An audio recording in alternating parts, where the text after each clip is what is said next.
started.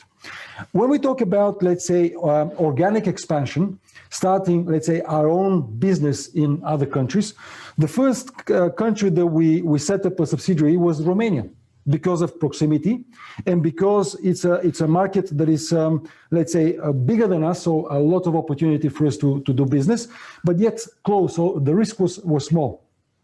So we set up a subsidiary in Romania 11 years ago.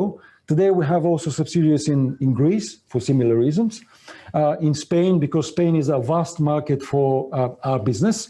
Russia, of course, as I said, because again, it's a huge market, very interesting for us, and we keep expanding. So what I would say as a recommendation, we cannot assume that our products are fit for all markets.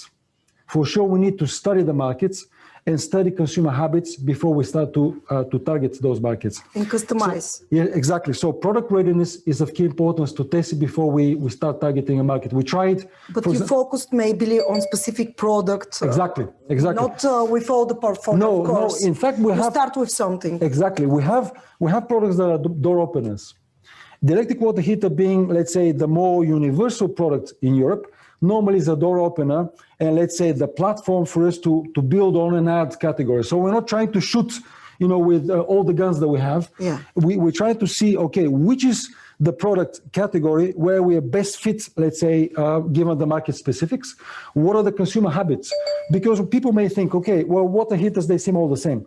But actually, in Bulgaria, we have water heaters with 3 kilowatts of power. In Greece, it's 4. The rest of Europe, it's 2. Italy, it's 1.5. So only, let's say, these differences mean different products. This is just one example. So you need to be prepared in terms of products. You need to understand, let's say, market barriers, because, for example, we thought we could enter France very quickly, but France is a very strongly regulated market. Not only that you have to have the right product, but you need to go through a process of certification, not just for the product category, but product by product, which means every model needs to be certified. So although we tried a few years ago, we took a step back and we said, okay, let's focus first on markets where we have, let's say, lower barriers for entry, target first there, try to saturate, to become important players there before we target more difficult markets, let's say.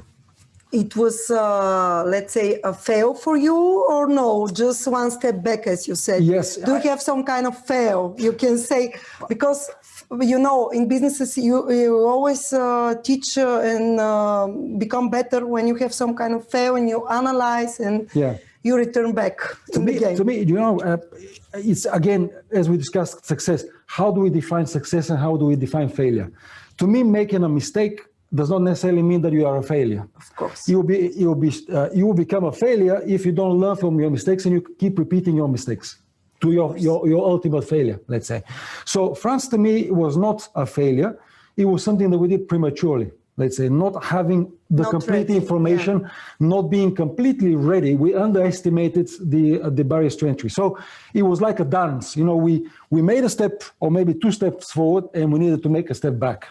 We're currently selling in France, but more successfully, let's say, indirectly heated water tanks and heat pumps than water heaters. So we are maybe under the radar yet. We're not an important player. We cannot say that we've entered the market. Let's say the brand is not that visible as opposed to other markets like Spain, for example, because of product readiness. But we are preparing ourselves for France. So we have learned from our mistakes. And when the right time comes and we're ready with our products, for sure, we'll be there. What was the turnkey to achieve this #1 in Europe? Was this because of innovations and especially your TESY Cloud product? I would say it's a combination of things. I believe that TESY has been successful because of maybe 3 key things. One is our agility, the fact that we are very dynamic, we're very, very, very quick when we see an opportunity to, let's say, go for that opportunity. So a very short decision-making process. Second is flexibility, being still able to, although we have scale, to actually customize products and to be flexible in terms of the model and approach to market that we apply, which has made us faster than the competition, and that's why we're successful. And third, which is not least, is innovation.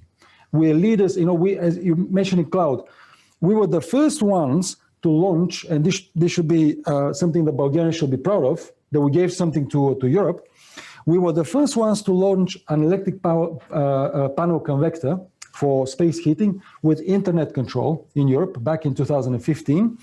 And in early 2016, we launched also an electric water heater. We are again first ones, smart electric water heater with internet control in Europe.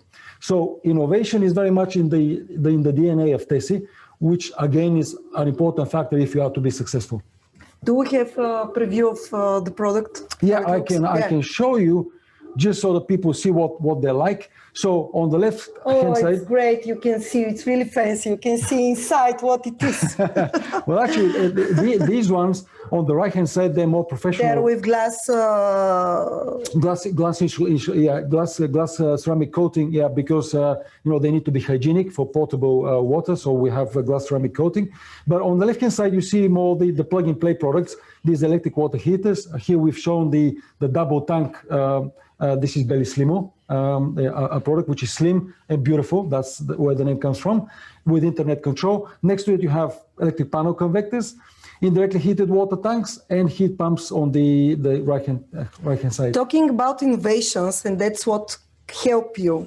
I think this was the turnkey exactly. Yeah. And Internet of Things, we know it's the future, but have you planned something else? Do you have some next product innovation that you want to launch? Yes. First of all, we have decided to still be a focus player. So for the time being, other than these 4 categories that we are featuring now, we do not intend to add new product categories.